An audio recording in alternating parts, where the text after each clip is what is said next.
गुरु गीता।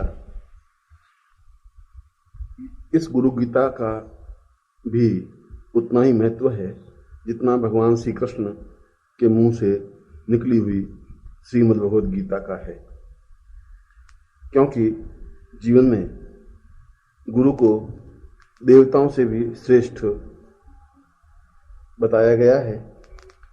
वही ब्रह्मा है, वही विष्णु है और वही शिव है। स्कंद पुराण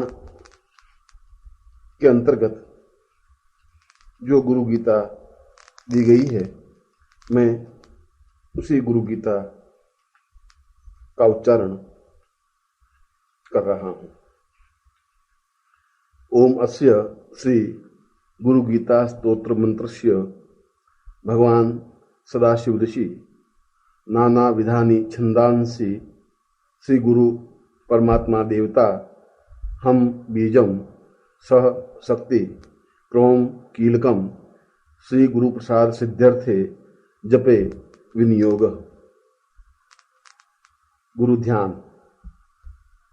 हंसाभ्याम परिवृत्त पत्र कमलैर दिव्यैर जगत कारणैर विश्वोत्कीर्णमनेक देह निलयै स्वच्छंदमात्मेच्छया तद्योतं पदसाम्भवं तु चरणं दीपांकुरग्राहिणं प्रत्यक्षाक्षर विग्रहं गुरुपदं ध्यायेद् विभुं शाश्वतम्। जो हंस के समान अत्यंत ही निर्मल और कमल पत्र के समान निर्लिप्त हैं, जिनका सारा शरीर कमल के समान पवित्र है, जो इस विश्व में दिव्य हैं और ब्रह्मा विष्णु और महेश की तरह इस विश्व की उत्पत्ति कारक, पालन कारक और संहार कारक हैं, जो विश्व में अपनी लीलाओं से विविध प्रकार से शिष्यों को ज्ञान प्रदान करते हैं, जो सही अर्थों में सरस्वती रूप में हैं, जो सही अर्थों में भगवान शिव हैं, जिनके चरणों को स्पर्श करने से ही मन में एक ज्योति जागृत हो जाती है। ऐसे यदि प्रत्यक्ष रूप से गुरु सामने हों और यदि उनके चरणों का ध्यान किया जाए, उनके चरणों को स्पर्श किया जाए, तो ऐसा व्यक्ति विश्व में अद्वितीय कहलाता है। जो नित्य गुरु गीता का पाठ करता है या इस गुरु गीता का पाठ श्रवण करता है, वह वास्तव में ही जीवन में सौभाग्यशाली शिष्य माना जाता है। स्कंद पुराण में भगवान शिव ने स्वयं पार्वती को यह गुरु गीता समझाते हुए बताया है कि चाहे अन्य कितनी भी साधनाएं की जाएं, वे सभी साधनाएं अपने आप में तुच्छ और गौण हैं, क्योंकि उन साधनाओं की प्रतीति तो गुरु के माध्यम से ही संभव है। गुरु ही शिष्य और इष्ट के बीच का माध्यम है। गुरु के द्वारा ही उस इष्ट से साक्षात्कार हो सकता है। गुरु के द्वारा ही साधनाओं में सिद्धि प्राप्त हो सकती है। पर यदि साधना संपन्न न हो सके तो साधक को या शिष्य को चाहिए कि वह नित्य गुरु गीता का श्रवण करे या उसका पाठ करे, तो निश्चय ही उसके जीवन में सभी दृष्टियों से अनुकूलता और श्रेष्ठता प्राप्त होती है। उसका सारा शरीर दिव्य बन जाता है और स्वयं ही साधनाएं उसके सामने हाथ जोड़े खड़ी रहती हैं। गूढ़ विद्या जगन्माया देहे चा ज्ञान संभवा उदय स्वप्रकाशेन गुरु शब्देन कथ्यते है। चाहे कितनी भी गूढ़ विद्याएं हों, चाहे कितनी भी कठिन साधनाएं हों और हम चाहे कितने ही अज्ञानी हों, परंतु यदि मुंह से पूर्ण श्रद्धा के साथ गुरु शब्द का उच्चारण हो जाता है तो मन में एक विशेष ज्योति प्रकाशित हो जाती है और उस ज्योति के माध्यम से वे गूढ़ विद्याएं या साधनाएं स्वतः सिद्ध हो जाती हैं। सर्वपाप विशुद्धात्मा श्री गुरो पाद सेवनात् देहि ब्रह्म प्रवेद्यस्तात् तत्कृपार्थ वदामि ते। जीवन के समस्त प्रकार के पाप, चाहे वर्तमान जीवन के हों चाहे पूर्व जीवन के हों, केवल गुरु के चरणों का सेवन करने से ही वे समस्त पाप समाप्त हो जाते हैं और यह आत्मा पूर्ण रूप से पवित्र और दिव्य बन जाती है। उसके हृदय में ब्रह्म की साक्षात प्रतीति होने लगती है और यदि गुरु कृपा हो जाती है तो वह स्वयं ब्रह्म स्वरूप बन जाता है। गुरुपादाम्बुजं स्मृत्वा जलम शिरसि धारयेत् सर्वतीर्थावगाहस्य संप्राप्नोति फलम नरः।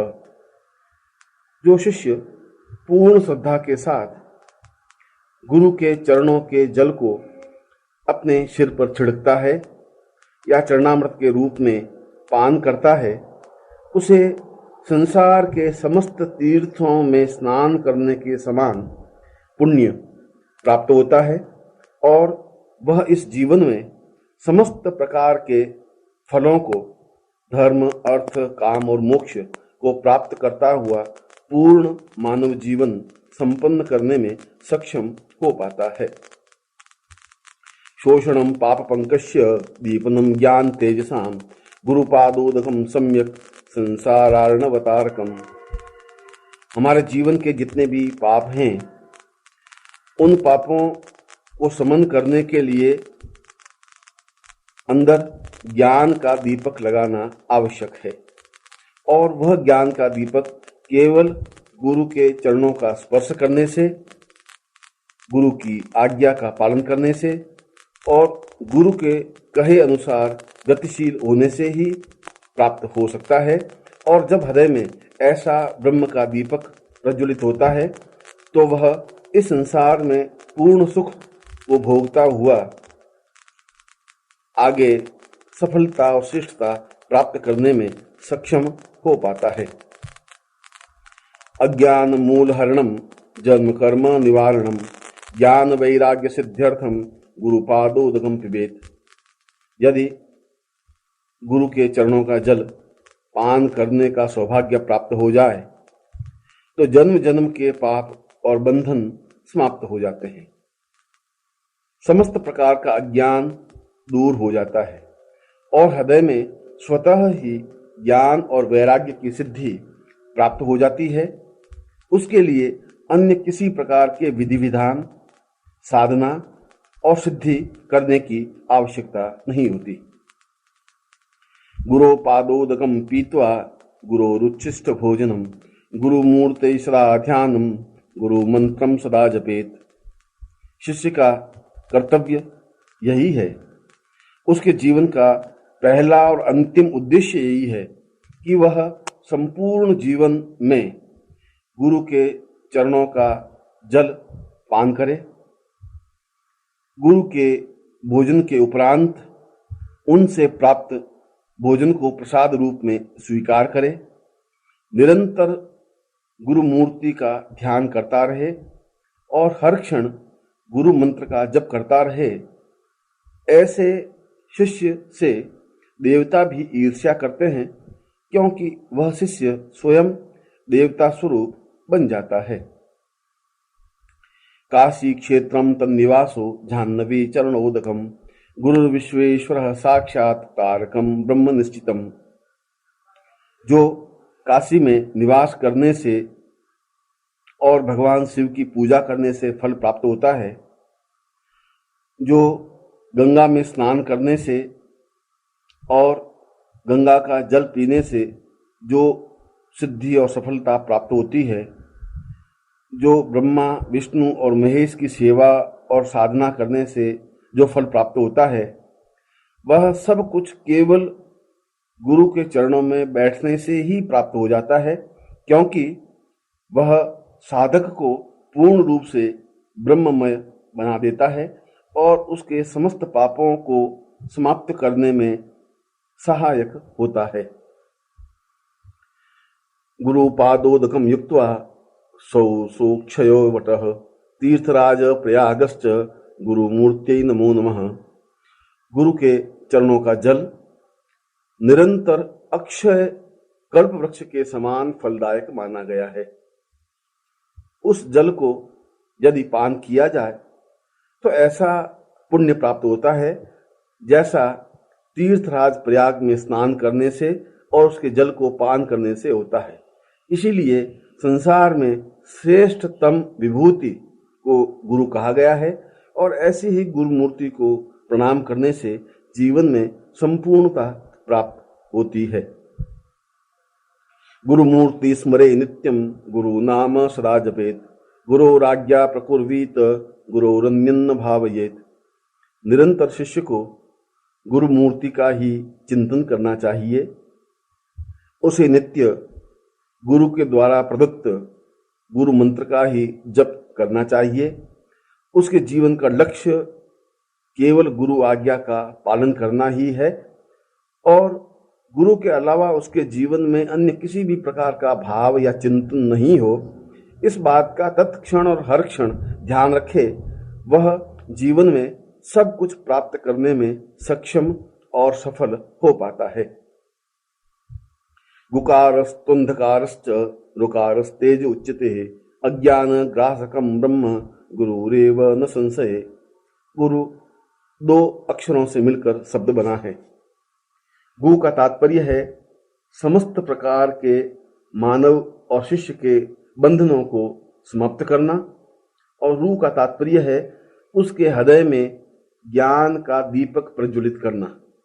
इस प्रकार इन दोनों ही कारणों से गुरु शब्द का निर्माण हुआ है, जो कि अज्ञान को समाप्त करने में सहायक है, जो कि जीवन में पूर्णता देने में सहायक है। इसीलिए गुरु उच्चारण करना ही या गुरु शब्द का स्मरण करना ही या गुरु मंत्र का जप करना ही जीवन की पूर्णता माना गया है। साधकेन प्रदातव्यम गुरु संतोषकारकम गुरोराधनम कार्य स्वजीवित्वम निवेदयेत। साधक का पहला और अंतिम कर्तव्य यही है कि वह वही काम करे जिससे गुरु को संतोष प्राप्ति हो सके। वह उसी प्रकार से सेवा करे जैसी सेवा गुरु को आवश्यक हो। वह उसी प्रकार से चिंतन करे जिस प्रकार से गुरु आज्ञा दे। उसके जीवन का आराधन, पूजा, प्रार्थना, सेवा और साधना केवल गुरु की ही होनी चाहिए।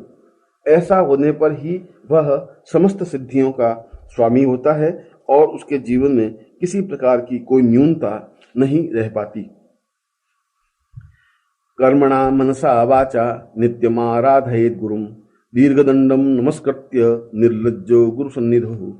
जो कर्म से, मन से और वचनों से नित्य गुरु की आराधना करता है, वह चाहे कितना ही पापी हो, चाहे उसने जीवन में कितने ही निर्लज्ज कार्य किए हों, चाहे उसके जीवन में कितने ही पाप हों, वे सभी तत्क्षण समाप्त हो जाते हैं। और यदि उसे जीवन में गुरु के चरणों में बैठने का सौभाग्य प्राप्त हो तो यह उसके जीवन का पुण्य है और ऐसा अवसर प्राप्त होने पर वह निश्चय ही पूर्ण सफलता और श्रेष्ठता प्राप्त करने में समर्थ हो पाता है। गुरु ब्रह्मा गुरुर्विष्णु गुरुर्देवो महेश्वर गुरुरेव पर ब्रह्म तस्मै श्री गुरुवे नमः। यदि सही अर्थों में देखा जाए तो गुरु ही ब्रह्मा है जो कि उत्पत्ति कारक हैं, गुरु ही विष्णु हैं जो कि पालन कारक हैं और गुरु ही महेश्वर हैं जो कि संहार कारक हैं। एक प्रकार से वह शिष्य का सृजन करते हैं, शिष्य का पालन करते हैं और शिष्य के समस्त पापों का क्षय भी करते हैं। इसीलिए गुरु को इन तीनों ही देवताओं से ऊपर पर ब्रह्म कहा गया है। इसीलिए मैं श्री गुरु को पूर्ण रूप से श्रद्धा युक्त प्रणाम करता हूँ। अज्ञान तिमिरांधस्य ज्ञानांजन शलाकया चक्षुरुन्मीलितं येन तस्मै श्री गुरुवे नमः। मेरे जीवन में चारों तरफ अज्ञान का अंधकार फैला हुआ है, मुझे जीवन में पूजा पाठ, ज्ञान, यज्ञ, किसी प्रकार का कोई भान नहीं है। ऐसी स्थिति में न मुझे साधना करनी आती है, न मुझे पूजा करनी आती है, मुझे तो पूर्ण रूप से मंत्र का उच्चारण करना भी नहीं आता। तब गुरु ही इस अज्ञान के बीच में एक दीपक प्रज्वलित करता है जो ज्ञान का दीपक होता है, और उस ज्ञान के दीपक के प्रकाश में मैं अपने जीवन की पूर्णता देख सकता हूं। एक प्रकार से देखा जाए तो मेरे अज्ञान से जो आंखें बंद थी, जो मैं पापी और अधर्मी बन गया था, जो मेरा पशु जीवन था, उसको दूर करके ज्ञान रूपी नेत्र खोलने में जो गुरु सहायक हुए हैं, ऐसे श्री गुरु को मैं प्रणाम करता हूं। त्वं पिता त्वंच मे माता त्वं बंधुस्त्वं च देवता संसार प्रतिबोधार्थ तस्मै श्री गुरुवे नमः। हे गुरु, आप ही मेरे पिता हैं, क्योंकि पिता ने तो केवल मुझे जन्म दिया है, संस्कार नहीं दिए हैं। आप ही मुझे संस्कार दे सकते हैं। आप ही मेरी माता हैं, क्योंकि उन्होंने तो मुझे केवल देह रूप ही दिया है। इसको शुद्ध बनाने की क्रिया केवल आपको ही ज्ञात है। इस संसार में मेरा कोई बंधु नहीं है, आप ही मेरे बंधु हैं, और सही अर्थों में कहा जाए तो केवल आप ही मेरे देवता हैं। इस पूरे संसार ब्रह्मांड को जानने की प्रतीति और इस पूरे ब्रह्मांड में विचरण करने का ज्ञान और बोध केवल आप ही मुझे प्रदान कर सकते हैं। इसीलिए हे गुरुदेव, मैं आपको श्रद्धा युक्त प्रणाम करता हूं।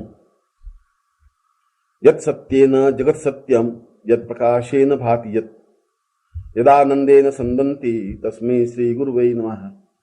जिसको स्मरण करने से ही संसार की सत्यता का भान हो जाता है, जिनके पास बैठने से ही मन में प्रकाश का उदय होता है, जिनको स्मरण करने से ही जीवन के पुण्य प्राप्त हो जाते हैं, जिनके चरणों में निवेदन करने से ही जीवन की पूर्णता और सफलता और श्रेष्ठता मिल जाती है, ऐसे ही श्री गुरु को मैं प्रणाम करता हूं। ये न चेतयते हिदम चित्तम चेतयते नयम जागृत स्वप्न सुसुप्तवादि तस्मै श्री गुरुवे नमः। जो मेरे हृदय के अज्ञान को दूर करने में समर्थ हैं, जो मेरे हृदय की न्यूनताओं को दूर करने में समर्थ हैं, जो मेरे चित्त की विसंखलता को दूर करने में समर्थ है, जो मेरे चित्त की चंचलता को दूर करने में समर्थ है, जो मुझे नींद से जगा सकते हैं, जो मुझे अज्ञान से ज्ञान की ओर ले जा सकते हैं, जो मुझे अंधकार से प्रकाश की ओर ले जाने में समर्थ हैं, वे केवल मात्र गुरु ही हो सकते हैं। और इसीलिए मैं पूर्ण भावनाओं के साथ श्री गुरु को प्रणाम करता हूं। यस्य ज्ञानादिदं विश्वं न दृश्यं भिन्न भेदतः सदेक रूप रूपाय तस्मै श्री गुरुवे नमः। केवल गुरु ही प्रत्यक्ष देवता हैं। अन्य देवता तो हमें दिखाई दें या नहीं दें, साधना करने के बाद भी उनसे संपर्क हो सके या नहीं हो सके, उनके साक्षात स्वरूप को देख सके या नहीं दे सकें, परंतु गुरु तो साक्षात देवता हैं जो हमारे सामने सशरीर विद्यमान हैं। यह मेरी अज्ञानता है, यह मेरी बुद्धि का भ्रम है कि मैं उस देवता को सामान्य मनुष्य के रूप में देखता हूँ। मैं देवता और मनुष्य में भेद करता हूँ, मैं गुरु और देवता में भेद करता हूँ। इससे बड़ा पाप और इससे बड़ा दुर्भाग्य कुछ नहीं हो सकता। मैं चाहता हूँ कि मेरा यह भिन्नता दूर हो, मैं सदेह रूप गुरु को प्रणाम कर सकूं, उनके चरणों में अपने आप को निमग्न कर सकूं, उनके हृदय में स्थापित हो सकूं। ऐसे श्री गुरु को मैं प्रणाम करता हूं। यस्या मतम तस्य मतम मतम यस्य न वेदसः अनन्य भाव भावाय तस्मै श्री गुरुवे नमः। वेदों ने एक स्वर से इसी बात को बताया है कि जीवन में संपूर्णता का बोध केवल गुरु ही कर सकते हैं। पुराणों ने इसी बात को स्वीकार किया है कि गुरु के माध्यम से ही जीवन में पूर्णता आ सकती है। समस्त उपनिषदों में एक ही बात को बार बार कहा गया है कि कि अन्य साधनाएं व्यर्थ और तुच्छ हैं यदि गुरु की साधना और उसका सामीप्यता प्राप्त न हो जाए। इसलिए मैं चाहता हूं कि मेरे और गुरु के बीच में किसी प्रकार का अनन्य भाव न रहे, किसी प्रकार की दूरी नहीं रहे, किसी प्रकार की कमी नहीं रहे। मैं पूर्ण रूप से उनके चरणों में निमग्न हो सकूं, मैं अपने आप को उनके चरणों में विसर्जित कर सकूं। ऐसी इच्छा रखता हुआ मैं परम गुरु को प्रणाम करता हूं। यस्य कारण रूपस्य कार्य रूपेण भाति यत् कार्य कारण रूपाय तस्मै श्री गुरुवे नमः। श्री गुरुदेव ही कारण रूप हैं, श्री गुरुदेव ही कार्य रूप हैं। वे ही मुझे प्रेरणा देते हैं, वे ही मुझसे कार्य करवाते हैं। वे जो कुछ मुझे आज्ञा देते हैं उसके पीछे उनका ही रहस्य निहित होता है। मैं इस जीवन में क्यों आया हूं, मेरा इस जीवन में क्यों जन्म हुआ है, मैं इस पृथ्वी पर क्या कर सकता हूं, इसका ज्ञान केवल गुरु को ही है। मैं तो अंधकार में भटक रहा था, मेरे जीवन की कोई मंजिल नहीं थी, मेरे जीवन का कोई लक्ष्य नहीं था। मुझे यह भी पता नहीं था कि मैं अपने जीवन को किस प्रकार से पूरा करूं। केवल गुरु ही मुझे सही रास्ते पर खड़ा कर सकते हैं और आगे अग्रसर कर सकते हैं, कि उन्हें यह ज्ञात है कि मेरा जन्म किस उद्देश्य के लिए हुआ है और मैं किन उपायों से अपने जीवन की पूर्णता प्राप्त कर सकता हूं। मुझे और तो कुछ नहीं आता, मैं केवल गुरु को प्रणाम करना ही जानता हूं और उनसे यह प्रार्थना करता हूं कि वे मुझे अपने हृदय में स्थान दें, जिससे कि मैं उनके रूप के सादृश्य बन सकूं। नाना रूपमिदं सर्वं न केनाप्यस्त भिन्नता कार्य कारणता चैव तस्मै श्री गुरुवे नमः। गुरु तो अनेक रूपों में होते हैं। कभी वे गृहस्थ बन जाते हैं, कभी वे संन्यास दिखाई देते हैं, कभी बालक के रूप में दिखाई देते हैं, कभी क्रोध स्वरूप में दिखाई देते हैं, कभी अन्य रूप में दिखाई देते हैं। परंतु इन रूपों में मूल रूप उनका सच्चित आनंद रूप होता है, जो कि मूल रूप से है। वे मुझे और मेरे समस्त अज्ञान को दूर करने के लिए विभिन्न प्रकार की क्रियाएं करते हैं, इसीलिए मुझे वे भिन्न भिन्न रूप में दिखाई देते हैं। यह मेरे जीवन की न्यूनता है और मैं इस न्यूनता को दूर करना चाहता हूं। मैं चाहता हूं कि मैं उनके प्रत्येक रूप में अपने सदगुरु को भली प्रकार से देख सकूं, मैं अपने स्वरूप को उनमें लीन कर सकूं। मैं साधना के क्षेत्र में गुरु की ही साधना कर जीवन की पूर्णता प्राप्त कर सकूं। ऐसा ही विचार मन में लाकर मैं गुरु को भक्ति भाव से प्रणाम करता हूं। शिवे क्रुद्धे गुरुस्त्रात्रा गुरु क्रुद्धे शिवो नहीं तस्मात् सर्व प्रयत्नेन श्री गुरु शरणं व्रजेत। यदि भगवान शिव भी क्रुद्ध हो जाते हैं तो गुरु हमें बचा सकते हैं। यदि अन्य देवता क्रुद्ध हो जाते हैं तो गुरु रक्षा कर सकते हैं। यदि सारे देवता मिलकर के भी मेरे ऊपर प्रहार करने के लिए तैयार हो जाए तब भी गुरु ढाल बन करके मेरी रक्षा कर सकते हैं। पर यदि गुरु क्रुद्ध हो जाते हैं तो शिव भी उस क्रोध से मुझे नहीं बचा सकते। अगर गुरु क्रुद्ध हो जाते हैं तो मेरे जीवन के सारे पाप क्षीण हो जाते हैं, मेरे जन्म लेने की क्रिया ही समाप्त हो जाती है, मेरे जीवन का उद्देश्य ही समाप्त हो जाता है, मेरे जीवन का भविष्य ही अपने आप में समाप्त हो जाता है। क्योंकि गुरु के क्रोधित होने पर कोई देवता उसके क्रोध से मुझे बचा नहीं सकता, यह शास्त्र प्रमाण है। इसीलिए सभी प्रकार से प्रयत्न करके श्री गुरु के शरण में जाने से ही जीवन की पूर्णता प्राप्त हो सकती है। बुकारम च गुणातीतम रुकारम रूप वर्जितम गुणातीत स्वरूपम च यो दद्यात् स गुरु स्मृतः। गुरु शब्द ही अपने आप में पवित्र और पुण्य शब्द है। यदि एक बार भी 24 घंटों में गुरु के नाम को मैं अपने होठों पर अंकित कर सकूं, एक बार भी अपने होठों से गुरु के नाम को ले सकूं, तो मेरा सारा शरीर अपने आप में ही पवित्र हो जाता है। मेरे लिए यह आवश्यक नहीं है कि मैं गंगा स्नान करूं, मेरे लिए यह भी आवश्यक नहीं है कि मैं किसी मंदिर में जाके देवता का दर्शन करूं, मेरे लिए यह भी आवश्यक नहीं है कि मैं प्राणायाम करूं या नाक को बंद करके किसी प्रकार की आंखें बंद किए हुए साधना करूं। मुझे किसी प्रकार के देवता की आवश्यकता नहीं है, मुझे किसी प्रकार की साधना की आवश्यकता नहीं है। मेरे जीवन का तो एक ही उद्देश्य, एक ही लक्ष्य, एक ही प्रयत्न है कि मैं उनके स्वरूप को अपने हृदय में स्थापित कर सकूं और हर क्षण गुरु को स्मरण कर सकूं। ऐसा होने पर ही मैं अपने जीवन में पूर्णता प्राप्त कर सकता हूं। श्री गुरो परमं रूपम विवेक चक्षुषोमृतम मंदभाग्यान पश्यन्ति अंधा सूर्योदयम तथा। गुरु का रूप तो समस्त देवताओं से भी महत्वपूर्ण है। वह अज्ञान को हटा करके पूर्ण ज्ञान देने में समर्थ है। वे जीवन के ज्ञान चक्षु को खोलने में समर्थ है। परंतु जो मंदभाग्य हैं, जो दुर्भाग्यशाली हैं, वे गुरु के उस रूप को नहीं देख पाते। जिस प्रकार एक अंधा व्यक्ति सूर्योदय को नहीं देख सकता, परंतु इसका तात्पर्य यह नहीं है कि सूर्योदय हुआ ही नहीं है। ठीक उसी प्रकार से जो मंदभाग्य हैं, जो दुर्भाग्यशाली हैं, वे गुरु को देखने के बाद या गुरु के पास जाने के बाद भी मन में संशय और भ्रम रखे रहते हैं। उनके जीवन में किसी प्रकार की श्रेष्ठता और पूर्णता नहीं आ सकती।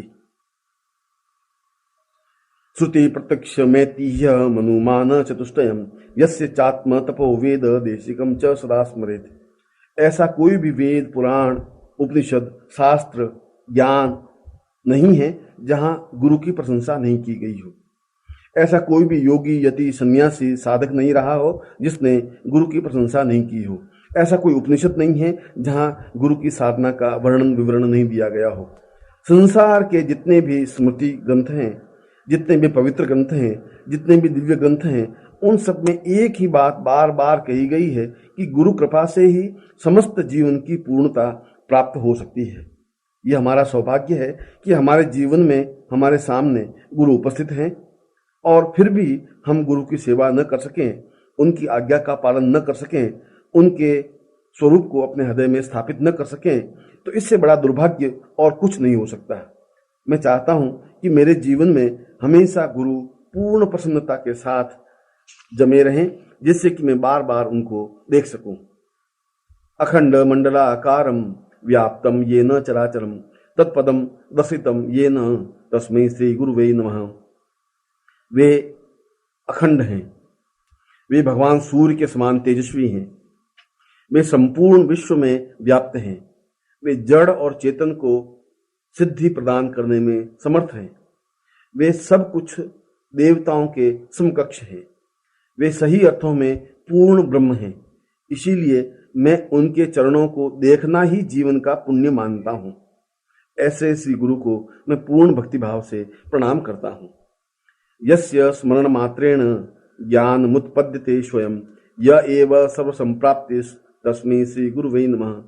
जिसका स्मरण करने से ही ज्ञान की उत्पत्ति होती है, जिनके पास में बैठने से ही सुगंध की अवगाहन होने लग जाता है, जिनको देखने से ही आंखों को संतोष प्राप्ति होती है, जिनके शब्द स्मरण करने से ही जीवन की श्रेष्ठता प्राप्त होती है, मैं ऐसे ही गुरु को पूर्णता के साथ प्रणाम करता हूं। स्थावरम जंगमम चैव तथा चैव चराचरम व्याप्तम येन जगत सर्वम तस्मै श्री गुरुवे नमः। वे इस जड़ और चेतन, वनस्पति और वृक्ष, मनुष्य और पशु, देवता और गंधर्व, किन्नर और मनुष्य, सभी में वे व्याप्त हैं। मैं जहां भी देखता हूं मुझे गुरु ही गुरु दिखाई देते हैं। एक प्रकार से देखा जाए तो वे वायु में व्याप्त हैं, समस्त संसार में व्याप्त हैं। जब भी मैं नेत्र बंद करता हूं तो गुरुदेव का चित्र मेरी आंखों के सामने स्पष्ट हो जाता है। इसीलिए मैं गुरु को पूर्ण श्रद्धा के साथ प्रणाम करता हूं। ज्ञान शक्ति समारूढ़ तत्वमालादि विभूषितम भुक्ति मुक्ति प्रदाताय यस्तस्मै गुरुवे नमः।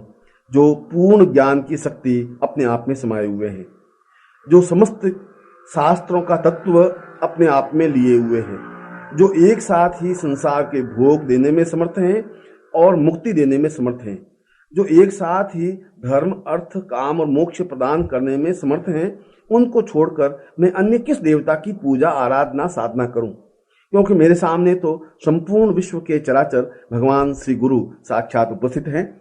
ऐसे ही श्री गुरु को मैं प्रणाम करता हूं। न गुरोरधिकम तत्वम न गुरोरधिकम तपः तत्वम ज्ञानात् परम नास्ति तस्मै श्री गुरुवे नमः। न तो गुरु से अधिक कोई तत्व या शास्त्र या वेद या पुराण या स्मृति या उपनिषद हैं, न गुरु से अधिक किसी प्रकार की कोई तपस्या या साधना या सिद्धि है।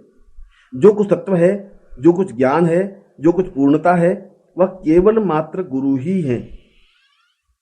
इसलिए मैं पूर्ण चिंतन के साथ, पूर्ण विचार के साथ, पूर्ण आत्मा के साथ और शरीर के साथ अपने गुरु को प्रणाम करता हूं।